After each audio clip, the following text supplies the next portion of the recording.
السلام عليكم ورحمة الله وبركاته. اللهم صل وسلم وبارك على سيدنا محمد وعلى آله وصحبه أجمعين. صح النهار أنا اتأخرت عليكم في نزول الفيديو الثاني اللي هي يعني خياطة البدلة اللي أنا عاملاها، لأن أنا وريت لكم من شهر طريقة قصها. فالنهارده اتأخرت عليكم جامد لظروف، كنت في كنترول تالتة إعدادي وظروف البيت وحاجات كتير يعني، فمعلش اعذروني، أنا آسفة. وان شاء الله ما اتاخرش عليكم تاني، غير بعد ساعات بتبقى في حالات نفسيه بتخليني ان انا ابعد عن القناه شويه، ما حساش فيها تفاعل او لايكات او كلمات حلوه. فطبعا برجوكم على قد تعبي وعلى قد ضبط الفيديو وعلى قد يعني الدبلجه، وده كله رجاء ان كنتوا تساعدوني، ان كنتم تنسوش اللايك وكلمه حلوه. طبعا احنا دلوقتي بنعمل ايه؟ بجمع البنطلون. انا خيطت اللي هي الخياطه اللي قبل الحجر، اللي من عند الحجر لغايه الوسط، امام عند البطن وفي الظهر. ودلوقتي انا بعمل ايه؟ بألم الرجلين على بعض، بقفل الرجلين. طبعا في لقطه راحت مني اللي هي تقفيله الخياطه، اللي هي اللي من عند الوسط للبطن، وبرضه من الخلف اللي هو عند الحجر. فطبعا انا ببص دلوقتي على القماشه، خايفه ان انا اكون غلطت، لان العدله والقلبه فيهم شبه من بعض يعني. فطبعا انا بلم دلوقتي البنطلون على بعضيه، وبعد كده هروح ارجع واسرفله. انا حطيت على فكره مكنه الخياطه ومكنه الصرف جنب بعض، بس مش في الخياطه دي يعني. ان شاء الله بس ما تاخرش عليكم. انا هقص بدله تاني. طبعا انا ده نزلته على العيد، لان الفيديو ده مركون لي شهر. على قد البلوزه دي لبستها ولا الطقم ده لبسته مرتين ثلاثه يا بنات. والله انا زي ما قلت لكم بتحصل كده حاله نفسيه تخليكي تقفلي عن الدنيا كلها، بس ان شاء الله ما اقفلش عليكم تاني. فقلت لا، ارجع للقناه وارجع للتعديه. زي ما بتقولوا هم ايه، ما بتديكيش الانتاج يعني، الواحد مش هيقبض كل شهر. فجت حاله نفسيه كده قفلت مني انا خالص يعني. لكن اهي ربنا يهديني ان شاء الله، بس بحبكم وانكم انتوا ايه تدوني حافز وطاقه كده، احس ان الفيديو ده خد كذا مشاهده، خد كذا لايك، يا ريت رجاء يعني. فانا دلوقتي قلت ايه، هركن دلوقتي البنطلون، مش هسرفله غير لما اركب كمان الاكتاف بتاعه البلوزه. وليه؟ علشان لما اقوم اسرفل مع بعض. زي ما بتقولي المكنه الخياطه ومكنه السرفله كانت جنب بعض في صف واحد. فان شاء الله هوريكم ان انا بعد كده عملت ايه في مكنه السرفله ومكنه الخياطه، ان انا عملتهم زي حرف ال علشان اقعد على كرسي واحد، هو اللي اسرفل عليه، هو اللي اخيط عليه، بدل ما اقوم من مكنه الخياطه وارجع لمكنه السرفله فكان مذهبه بالنسبه لي. بصراحه انا شفت موضع المكنه على فيديو من يوتيوبر يعني، حتى الاتنين جنب بعض بحرف ال، فعجبتني الطريقه، فقلت اعمل زي. بس انا والله ما متذكره يعني هي مين، انا كان ممكن اقولها هي مين، بس والله ما متذكرها. ادي الموضوع يعني. فانا في اللحظه اللي انا سبتكم فيها دي دلوقتي، انا رحت سرفلت الكتاف وسرفلت البنطلون، وحبيت ارجع لكم تاني. على فكره هتلاقوا حاجات حلوه كتير في القناه في الفيديو ده يا بنات. فما تجريش الفيديو شوفيه كله. فانا مش هقول لك على ايه اللي حصل معايا غير بعد قبل الفيديو بنهايته. عملت حاجات حلوة يعني هتعجبكم، لأن أنا وفرت في القماش، وفرت جدا. لما أنت بتخيطي لنفسك بتوفري. لكن وإيمانات الله من حوالي 3 سنين أولادي جم قالوا لي يا ماما مش على طول تخيطي لنفسك، ودي الترزي، ودي مش عارفة إيه. رحت والله العظيم وديت سوهاج قطعتين قماش، واحدة سودا وواحدة تاني. القماش البنطلون كان حوالي 2.5 متر، وقماش البلوزة كان 3 امتار، على ان عايزة اعمل موديل جميل وحلو. في شغل. رحت وديته للترزي في سوهاج، لقيت البنطلون اللي هو 1.5 متر عملوا عادي خالص، اللي ما بياخدش غير متر وربع، ولا في جيب ولا في اي حاجه خالص. والبلوزه اعتبريها عملها ايد ورجل، اللي هي ما تاخدش متر ونص، او قولي بالميت مترين. سرق من قماشة البلوزة، والله والله ما بكذب عليكم، سرق من قماشة البلوزة. انا عموما انا هنا نسيت ما اقول لكم ان انا على كده بركب، بسجف الياقه، بسجف الياقه، بعمل اللي هي حردة الرقبه امام وخلف، بعمل لها سجاف علشان تبقى شغل نظيف. مش عايزه اعمل لها لياقه واقفه، لا بعمل لها ايه سجاف. انا قصيت قماشه على قد السجاف الامام والخلف. المهم ببص، والله يا بنات عملت خناقه، سرقني. فيا رجاء انا بطلب منكم تتعلموا الخياطه، اتعلموا الخياطه. تعليم الخياطه مش صعب. جمدي قلبك، تعلمي في جلابيه قديمه، تعلمي في قماشه قديمه عشان ما حدش يسرقك، ما تتعبيش. والخياطه دلوقتي بقت غاليه، يعني ابص الاقي العبايه بتتخيط ب 300 جنيه. يعني انا دراعي في مره اتكسر ويعني على طول بيتكسر. هو لقيت واحده بقول لها الخياطه العبايه كام، شغاله معايا، لقيتها بتقول ب 300.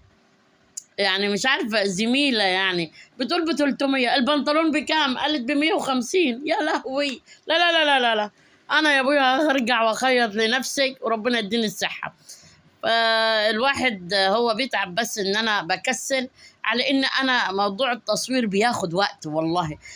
اظبط، اقوم اعدل. انا الفيديو ده يعني ليه من امتى؟ من رمضان والله، لان الطقم ده مخيطاه انا على عيد رمضان. يعني انا عيدت اول يوم العيد وبدات اقوم اخيط، قلت معيش حد وحاجات زي كده، ومرات ابني بره وعيالها بره، فقلت اخيط.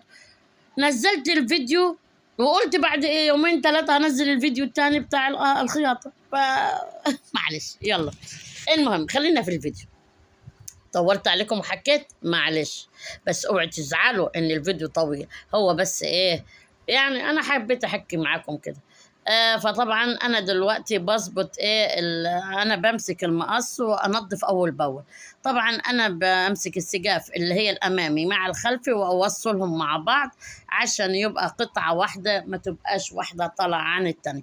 طبعا انتوا شايفيني انا بمسك مقص التشطيب اول باول، وايه وبقص الخياطة الزيادة أو الخيط الزيادة. ليه؟ هيبقى الخياطة نظيفة كده وحلوة. طبعا أنا وصلت الأمامي خلف واحدة، أوصل التانية. يعني أهو الواحد إيه يحاول يخيط. والله بكلمكم وأنا أعتبر في عيد الضحية، ولحد دلوقتي ما خيطتش طقم عيد الضحية بنات. يعني يهدينا ربنا قبل ما أرجع الشغل يوم الحد ولا حاجة، إن شاء الله أخيط طقم للعيد إن شاء الله. اصلا انا عباره عن زي الاطفال، احب البس على العيد. طبعا العبايه الجديده، الغيار الجديد، البدله الطقم الجديد، يعني سنة عن الرسول عليه الصلاه والسلام. يلا ان هم ايه نعطر لساننا بالرسول عليه الصلاه والسلام، اللهم صلي وسلم وبارك على سيدنا محمد. ويا ريت كده تعلقوا لنا وتكتبوا لنا كلمه حلوه، وما تنسوناش في اللايكات. طبعا انا بعد كده بدوس من عند الرقبة كده، بنظف وأدوس دوسة تاني على الخياطة عشان وأنا بلبسها ما تطلعش منك خالص. يعني السجاف ده ما يطلعش بره. ايه لو في قماشة زيادة ولا حاجة هنقصوها إن شاء الله، هنقصها مع بعض. ده انا زي ما تقولي ايه يعني الحته دي مالت مية شويه او تعدلت، فبحاول اظبطها علشان تبقى الامور مرتاحه، ما تتعبنيش في لبس ايه العباية او البلوزه يعني. فقولوا لي ايه رايكم، كل واحده تقول لي ايه رايها، مين بتخيط لنفسها؟ وهل الخياطه معاها بتاخد معاها وقت او بتتعبها؟ ولو ما بتخيطش بتخيط ببره بكام؟ يعني تقول لي البلوزه بتخيطها بكام، والعبايه بكام، والبنطلون بكام؟ يا ريت. احسن انا ليا مده ما بخيطش لحد، وطبعا مع علو الاسعار انا ما اعرفش كل واحد زود كام. يا ريت رجاء ما تبخليش عليا بحكايه ضعي لي اسعار العباية بكام، والبنطلون بكام، والبلوزة بكام، وهدوم الأطفال برضو يا بنات قولوا لي بكام بتتخيط. هو طقم الطفل اللي هو البنطلون أو القميص أو الفستان. يعني يا ريت رجاء برجوكم برجوكم، وأرجوكم ما تنسونيش في تشجيعي واللايكات وكلمة حلوة منكم. بصراحة أنا برتاح لما بخيط لنفسي، برتاح جدا. طبعا أنا هنا طبعا بظبط إيه الخياطة، وبدوس على إيه، على اللي هي الرقبة، حردة الرقبة الأمامية وحردة الرقبة الخلفية. الدنيا زي ما تقولي عندي كان كم قماشة دي أنا جايباهم من زمان، يمكن خش في 4 سنين من قبل الكورونا وهم عندي. فكل شوية أروح مطلع إيه الحتتين اللي زي بعض وأروح إيه خيطها. كان زمان كان يجيبوا من الخارج قماشة البنطلون سادة وقماشة البلوزة ايه منقوشة مشابهين لبعض. والله ولحد دلوقتي في المحلات في ناس بتعمل كده يا بنات. والله يعني انا رحت في محل في سوهاج لقيت عنده قماشات حاطط القماشة السادة فوق المنقوشة، فوق القماشة السادة فوق المنقوشة. يعني محلات بتحصل فيها حاجات حلوة، يعني عندها قماشات نظيفة وحلوة. والله ومن كام يوم برضو رحت عند واحد في الجرجة برضو لقيت عنده قماشات جميلة جدا. اشتريت قماشة عجبتني فيها 3 ألوان، قمر في قمر في قمر، يعني حتة سودا وحتة سكري. يعني تلاقي يعني متقسمة تلت تلت تلت بعرض. وإن شاء الله لما أقصه هوريه لكم على فكرة إن شاء الله. بس فاوعي تنسوني ايه في تقولوا لي الاتمان ضروري. ويا ريت اللي بيتابعني يقول لي بيتابعني من فين، يعني انا بفرح. يعني كان بيتابعني من داخل مصر، جمهورية مصر العربية، بيتابعني من الجزائر، من تونس، من ليبيا، من اسكندرية، من السعودية، من السودان. يا ريت لاني انا بصراحة اهي شايفين منظر، ايه رأيكم؟ منظر جميل والله العظيم. انا بفرح جدا وانا بخيط لنفسي. شايفين طبعا انا وسعت الياقة هنا الخلفية والامامية علشان انا قلت ايه ما احبش السوسته وشغل السوسته وشغلانه والسوسته تبوظ وتتعطل. فقلت لا خليها انا اوسعها، وكده كده مش هتبان من عند ان انا بحط الطرحه. انا طبعا دلوقتي هعمل ايه، عايزه اركب الاستك لايه للبنطلون. باخد عرض الوسط بتاعي ماشي، واروح انا الاستك على قد عرض الدوران الوسط. بس ايه طبعا اقلل، يعني اشوف دوران الوسط واقلل حوالي ربعه تاني علشان الكشكشه بتاعته. وهروح ايه مخيطه الاستك في بعضيه، استك واروح وارجع اروح وارجع واخيط فيه علشان ايه يبقى ايه يعني متماسك. انا بصراحه بحب البنطلون اللي باستك احسن بكتير من السوسته، لان كتير السوسته بتبوظ مني. وانتوا عارفين يا بنات دلوقتي الواحد يا يتخن يا يقل، يا يتخن يا يقل، يعني في النزول والطالع والنازل. فاقول الاستك معايا احسن. فطبعا انا دلوقتي انا بمسك البنطلون احط الاستك نصه عند البطن وعنده الظهر، يعني امسكه بالنص كده، النص ناحيه البطن وهي اظبط. علشان اظبطه ليه؟ علشان الكشكشه تبقى متساويه مع بعض، الكشكشه تبقى ايه متساويه. انا هنا هخيط، هحط الاستك هنا واخيط هنا عندك دي زي كده بظبط، واروح دايسه عليها ايه مرتين رايح جاي رايح جاي اهي رايح جاي كده. وامسك الناحيه التانيه برضو في النص البنطلون برضو وادوس عليها وادوس ايه عليها. فيا ريت انا اكون موصله لكم المعلومه، يا رب اكون عارفه اوصل المعلومه كويس. قولوا لي هل انا موصله المعلومه ولا صعب التوصيل توصل لكم؟ يعني بحاول ان بلغة عامية بدون تعب. يعني في البنات ما بتحبش القص بالباترون وشغلان، لا لا لا، تعب تعب تعب. وانا لو عايزين بباترون، انا زمان كنت بخيط بباترون على فينوس وعلى بوردة، واطلع واشف الموديل واقصه واعمل حساب الخياطة وحساب الجناب، وكنت ممتازة بصراحة في الموضوع ده. بس لقيت الموضوع ده اسهل لي انا، بالذات لي انا، يعني ان انا بعرف اخيط لنفسي وتعودت على خياطة نفسي. انا دلوقتي دوست على الاستك في الامام والخلف من هنا ومن هنا، عشان اخلي الاستك متساوي، ما يبقاش ناحيه واسعه وناحيه ضيقه، يبقى ايه متساويه. وهروح دايسه عليها بالخياطه. فانا ايه اديني زي ما انتم شايفين بحاول ان انا اشيل اي خياطه، اي خيط زياده في ايه في الخياطه، علشان تبقى الخياطه ايه نظيفه ومش تعدي. انا دلوقتي هقص ايه، هرفع الدواسه وهبدا اخيط وادوس على الايه، على وتني وسط البنطلون مع الاستك، وسط الايه البنطلون مع الاستك. فيا ريت كده، يلا حاطه يدك على خدك يا اموره يا حبيبتي انت يا عسوله. يلا كده كده، يا ما انت مشيتي شويه بالفيديو، فحاولي تدوسي ايه لايك. يلا ما تنسيش، واكتبي لي كلمه حلوه، قولي لي ايه رايك، وايه الاتمان لو انت بتخيطي بره، ايه الاتمان اهي. شايفين كده انا بخيط ايه بعد ما خيطت اللي هي الاستك ونصصته وحطيته في النص في الامام والخلف، انا بدوس على الايه على الخياطه بتاعت الوسط. بعد كده هنشوف بعد شويه، بعد ما اخيط الاستك مع القماشه هدوس خياطة تاني في نص الأستك، هيدينا زي جاهز، هيدينا ايه زي جاهز، وهيدي منظر جميل جدا وروعة بصراحة. لو انت عايزة تسيبيه كده سيبيه عادي، يعني خياطة واحدة سيبيه. بس انا بحس ان هو ان الأستك لما بيتخيط مرة تاني في النص ما بيدورش مع الغسيل، يعني الأستك ما بيلفش، تبص تلاقي حتة دايرة وحتة معدولة، لا، الأستك لما بتخيطيه تاني في النص ما بيدورش. يعني جربيها وشوفيها، يعني هي بتدي منظر حلو، وبالذات كمان مع الأطفال أو الجونيلات أو البنطلونات بتدي منظر حلو يعني. فأنا بعد الخياطة دي هدوس عليها إيه تاني، بعد ما بقفل الأستك مع القماش. أنا كنت الأول على فكرة أعمل البنطلون بجيوب في الجناب، وبعد كده قلت يا بنت إيه، لا هي مش صعبة، هي حلوة.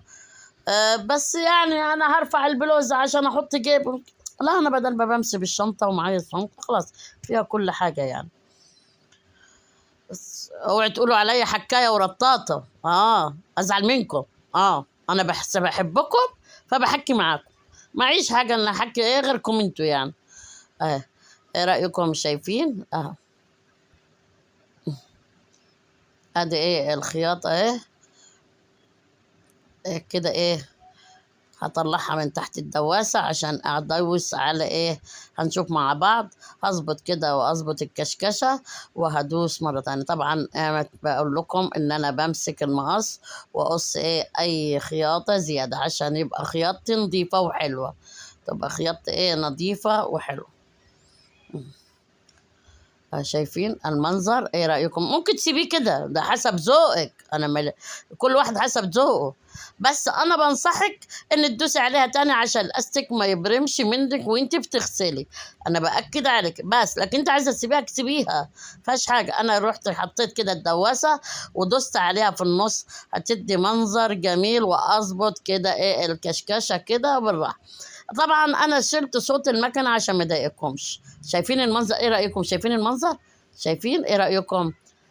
واخده بالك من ورا الدواسه المنظر ازاي عند الاستك؟ قولي لي ايه رايك، كده احسن ولا انك انت تسيبيها بدون ما تدوسيها على الخياطه تاني؟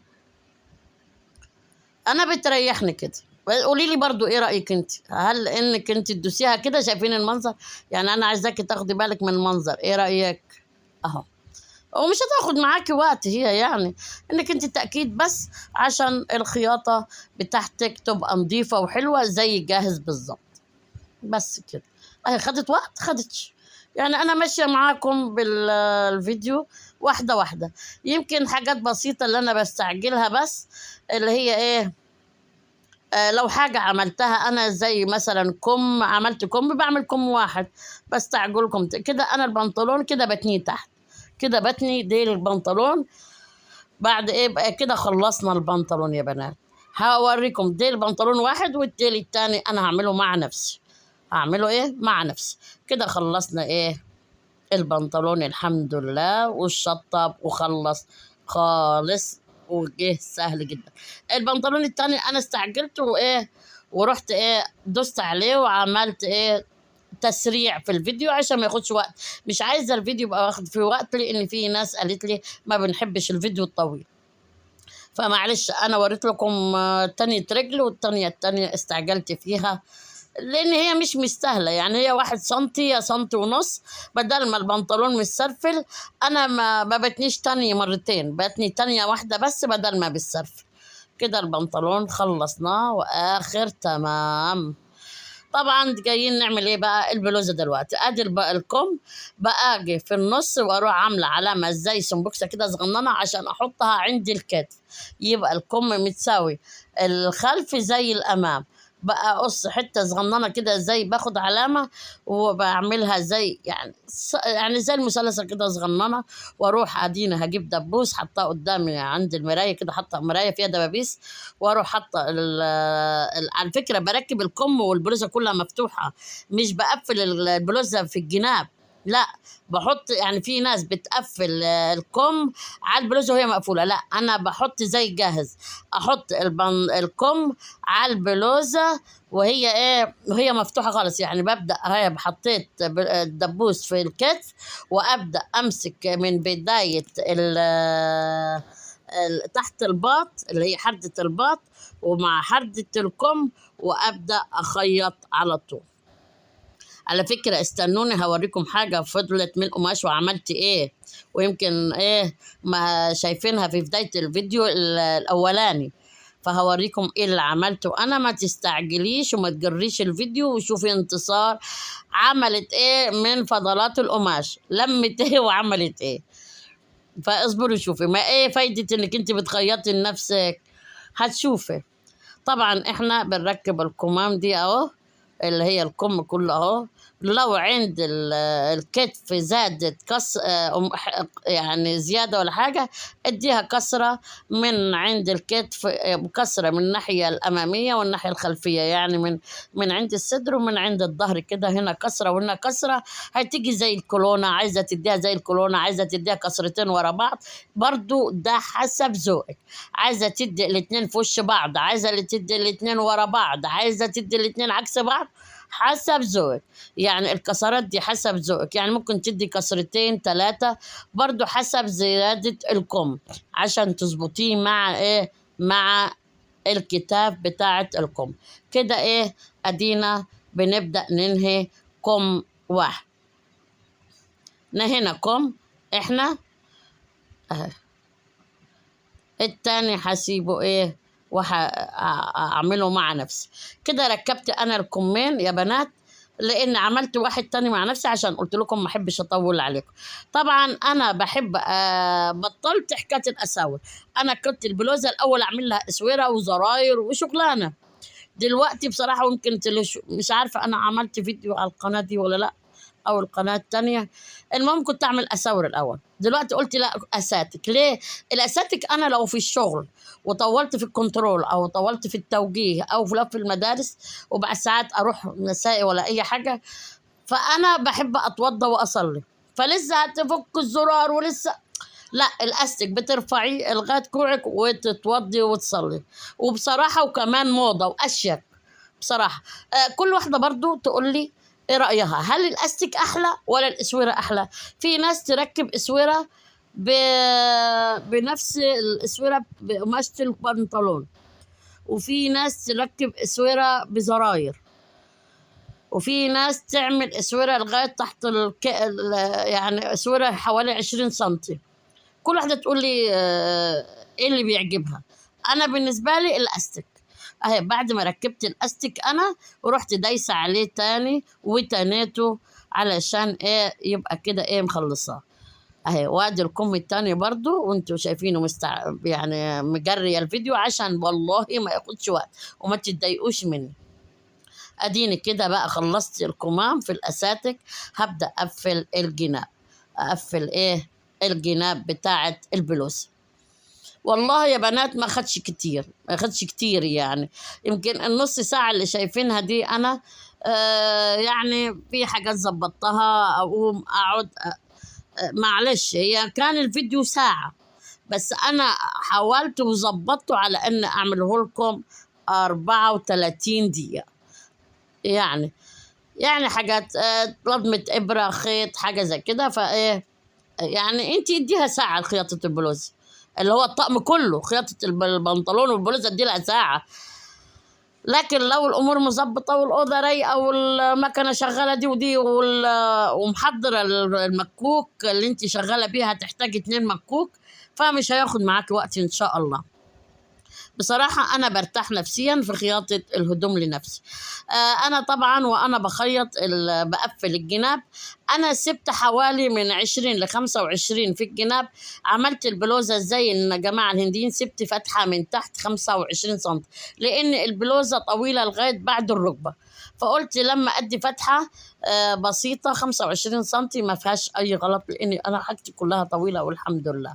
هتشوفوا إيه كده هنا، ايه اجي ايه قبليها كده بشويه، ومش هقفل البلوزه خالص.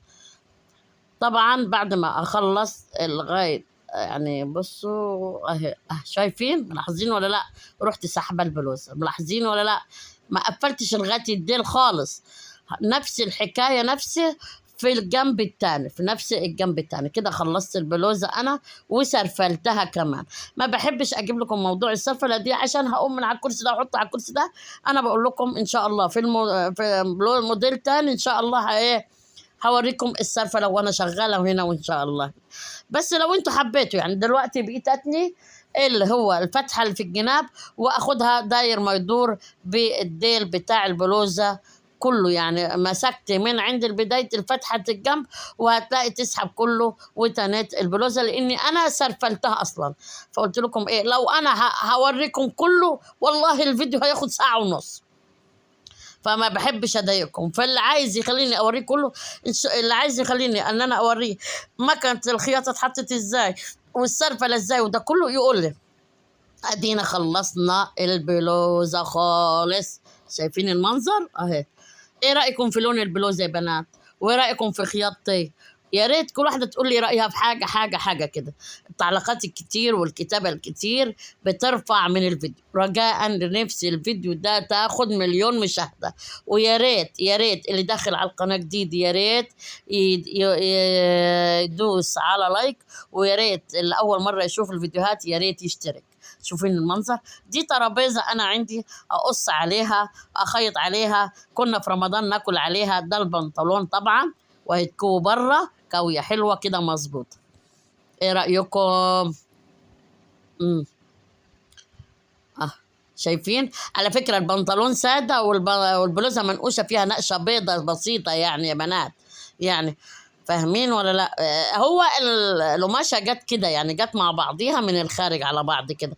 وعندي كذا قطعه زي كده، والله كل ما السله بدل ما اروح اشتري طقم ب1500 ولا حاجه، اروح جايبه القماشه ومخيطه يلا. بس بعد ساعات الاوضه بتتكركب واتضايق.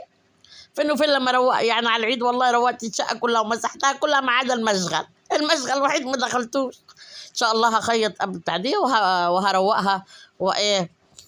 انا عندي كمان كم طقم كده بتاع ناس، يعني هو كان تايير وعايزين يقلبوه ايه لفستان. ادي المفاجاه يا بنات، دي طبعا فضلت قصاقيس من الموديل، ورحت ايه عملت طرحه روعه روعه روعه، جميله جميله جميله. وهتشوفوه في اخر الفيديو انا ايه مصوره في نهايه الفيديو. رحت جايبه عرض طول القماش وفضلت حتتين، رحت جبتها كشكشتها، ورحت حطيت لها عليها شويه ايه دي اللي انا بعملها دي. ده دواسه بكشكش القماش، بدوس عليها بالمسمار من ورا، وهنا بقى ضيق العيار واوسع الخياطه اللي هي الخياطه اللي هي الغرزة بوسع الغرزة، وهنا بضيق العيار. ليه؟ لما تعملي كده انت بتديكي كشكشة كتير، بتديكي ايه كشكشة كتير. ادي المفاجأة اللي بقول لكم عليها، عشان كده بقول لك ما تستعجليش وتجري ايه الفيديو. ما تستعجلش، ادي كشكشنا. دي طبعا اللحظة دي كان الموبايل ادن، فراحت عليا ان انا اوريك طريقة الايه. دلوقتي انا بوريك تركيبة الكورنيش اللي انا عملته. عملت كورنيشين، واحد من ناحية اليمين، واحدة من ناحية بداية الطرحة ومن نهاية الطرحة في الجناب، يعني عشان انا اطولها، اقصد اطولها لان القماشه كانت قصيره، فحاولت ان انا اعدل منها ازاي. فطبعا ادي ركبت لها كورنيش من بدايه والنهايه. ادي الحكايه يعني، ادي المفاجاه اللي بقول لكم عليها. فليه بقول لك خيطي لنفسك احسن ما تسرقوا زي ما انا اتسرقت. انا اتسرقت في إيه؟ في البلوزه حوالي متر او متر ونص، ماشي، وفي البنطلون متر، لان حرام حرام. يلا الحمد لله، كل سنة وانتم طيبين، ويعود علينا وعليكم الأيام بخير يا رب. والسنة الجاية كلنا إن شاء الله جمعا نكون على جبل عرفات، وأخواننا المسيحيين إن شاء الله يكون على القدس إن شاء الله. ربنا يكرمنا أجمعين بحجة حلوة إن شاء الله. أهي. لا، ودلحت الطرحة، عملت لها إيه؟ استنوا برضه هقول لكم. استنونا وشوفوا ايه حطيت لها انا الطرحه. مش كده وبس، ده انا رسمت وفننت وعدلت، قاعده بفكر، قاعده واشتغل. تنزل الالهام عليك كده وانت وشغاله وحدك، ولا انت بتفكري ان هتعملي كذا ولا تسوي كذا ولا حاجه. الالهام كده شغال مع نفسه. بركب ايه الكورنيش التاني على الناحيه التانيه في نهايه ايه الطرح. قولوا لكم ايه رأيكم في الفكرة الحلوة دي؟ عجبتكم ولا لأ؟ فكرة ان انتصار تعمل طرحة من نفس الايه، نفس القماشة بتاعت إيه الطقم. مش كده احسن؟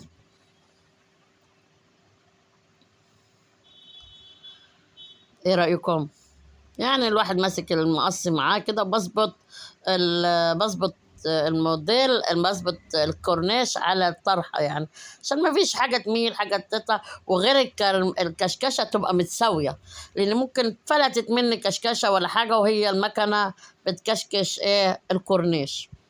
بس بصراحة الدواسة دي نفعتني جدا جدا بصراحة. هتقولي أنا ما عنديش إن أنا أجيب الدواسة دي. ممكن تجيبي، أنا شفت تجيبي إبرة وتحطيها في بداية الدواسة من أمام، هيديكي لحظة تعدي. أبقى أوريها لكم وأشوفها إن شاء الله، هجربها أنا وأوريها لكم.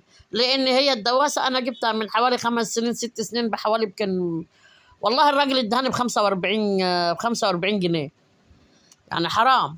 لو انا في طريقه هوريها لكم ان شاء الله، حاول انا اوريكم.